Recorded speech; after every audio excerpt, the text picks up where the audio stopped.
Nami ngisukuma ukuzobonga uqobo lababa uNdlovu. Baba uNdlovu mina bengingamazi ngicala ukumbona eFolkrust kuyo lenyanga bengimbuka eTV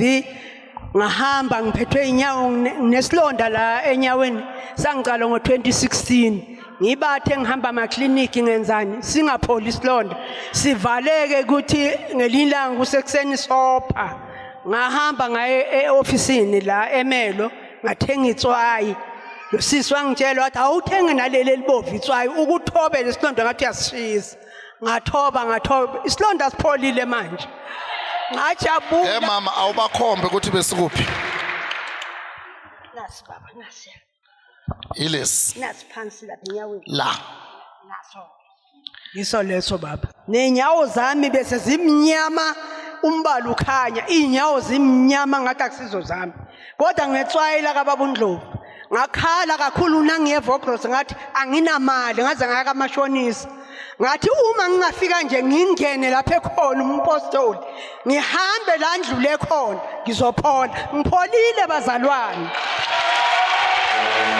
ake siphinde sisho kubabukele emakhaya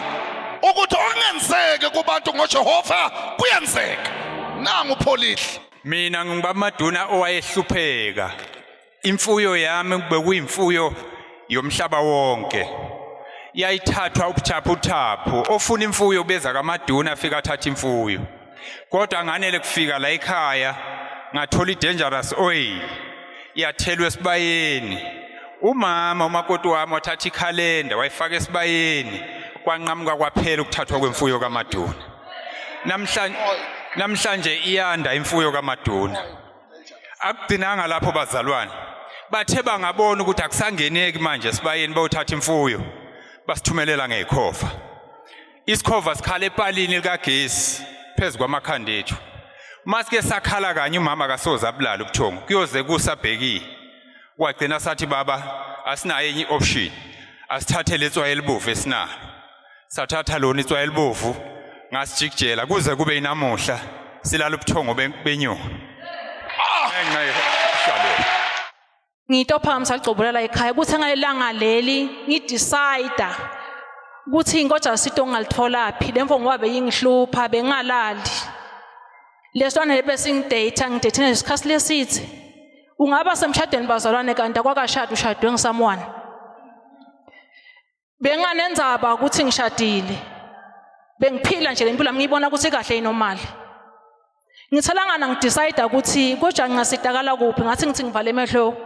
kwafika live le mfu wesilisa wathi umfulo ongakusita ngumuntu wesilisa utakhulekela kunike imandi utawuphila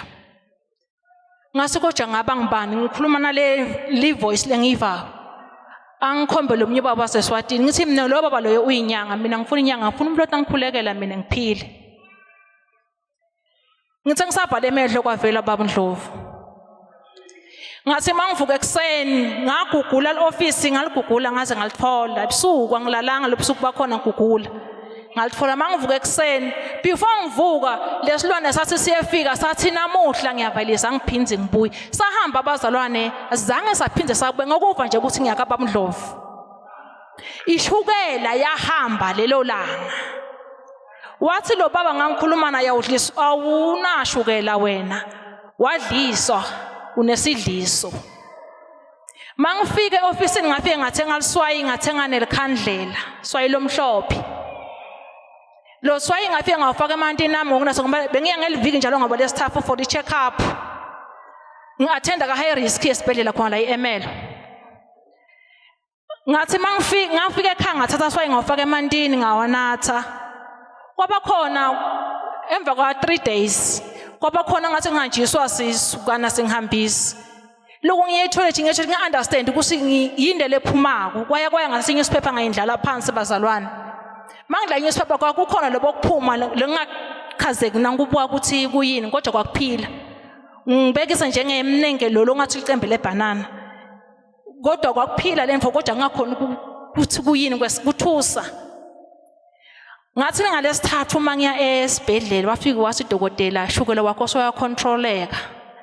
sengushintshela emaphilisini soyayekela ukuthi Jehova senkutransfera eclinic into ophakamisa nje ligqobula la ekhaya sibe nenkonzo mina ngisengiwala ekhaya eMelo ngibonga iqobo la ekhaya ukuthi lingibide